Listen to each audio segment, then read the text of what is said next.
kingdom bryophyte is the Moses. Here we also discuss the economic importance of bryophytes as well as the life cycle of the Funaria. This is also very important short note. So many times have been asked in 3 marks. So let us we go through the Moses. Moses gametophyte is the predominant stage in the life cycle, which consisting of 2 stages. The first stage is protonema, which develop directly from the spores. It is the creeping green branch and filamentous stage.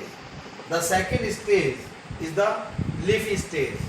We can say that in life cycle of most plant there are 2 stages.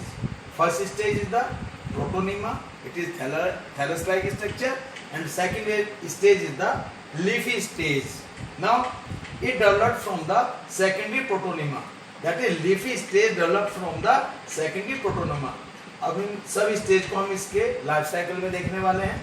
Now the second stage is the leafy stage developed from secondary protonema as a lateral bud and attached to the soil through the multicellular and branch rhizoid. This is important one. Moses consisting of the multicellular and branch rhizoids, root-like structure. This stage bear sex organs. We can say that sex organs bear in this stage. Now reproduction in Moses. Vegetative reproduction is by fragmentation and by budding in secondary protonema. In sexual reproduction, Antheridia and Archegonia are produced at the apex of the leafy shoot. It means the leafy stage consisting of the Archegonia and Antheridia. Antheridia are the male reproductive organs, while Archegonia is the female reproductive organs. Zygote after fertilization develops into a sporophyte. Now this sporophyte having fruit, seta and capsule. Now the sporophyte, this is important one, the sporophyte in Moses is more elaborate than in the liverworts. Capsule contains the spores formed after meiosis. Moses have an elaborate mechanism of spore dispersal. For example, examples of Moses are Funaria, Polytrichum and Sphagnum. So these are the some examples of the Moses.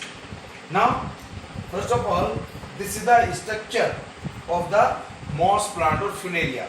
It consisting of, this is the fruit, seta and capsule.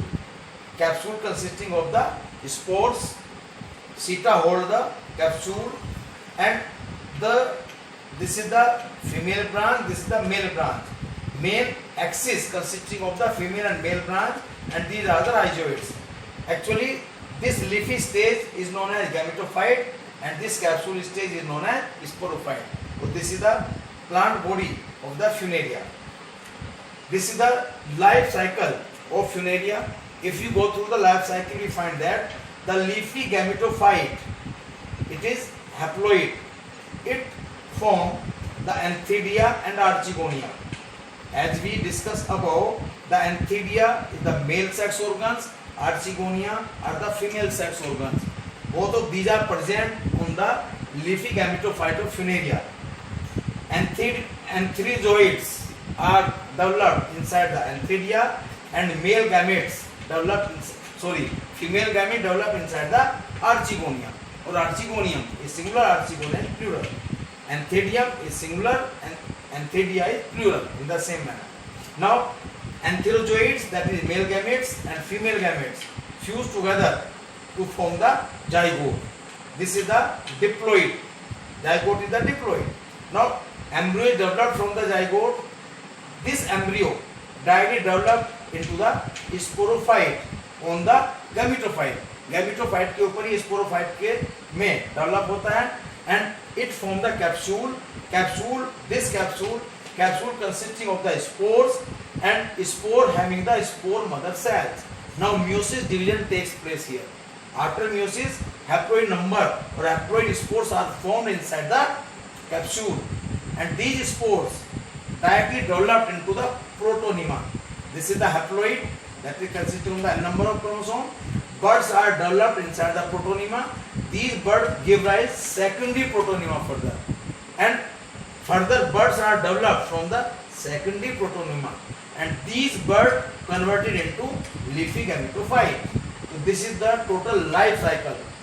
This from spores up to the anthidium, and female gamete is called haploid phase, and this is the diploid phase from zygote up to the sperm mother cell. This is the diploid phase.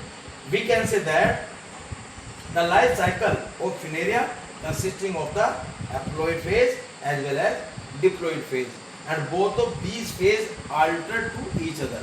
This is known as alternation of generation. ये हम आगे पढ़ेंगे इसमें. Now, economic importance of bryophytes. Bryophytes are very useful for mankind as well as for many of the animals, as many of the mosses provide food for herbaceous mammals, birds and other animals. Sphagnum provides the peat, which is anciently used as a fuel and as packing material for transshipment of the living things. जो ship के अंदर living thing just like the seafood, जब एक जगह से दूसरे स्थान पर उसका ट्रांसपोर्टेशन होता है, तो this sphagnum is used as the packing material for the all living things, snails, fishes, etc. Now, as it has the capacity to hold the water, mosses are the first organism to colonize rocks. That is, they decompose the rocks, making the substrate suitable for the growth of the higher plants. Or we can say that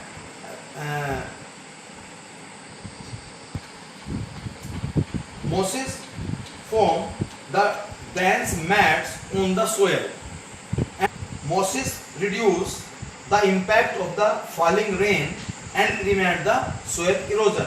As mosses grow in the colonies, so they densely grow on the soil and they prevent the soil erosion. So this is all about the bryophytes. Thank you and have a nice day. If you like this video, then you can like, share and subscribe it.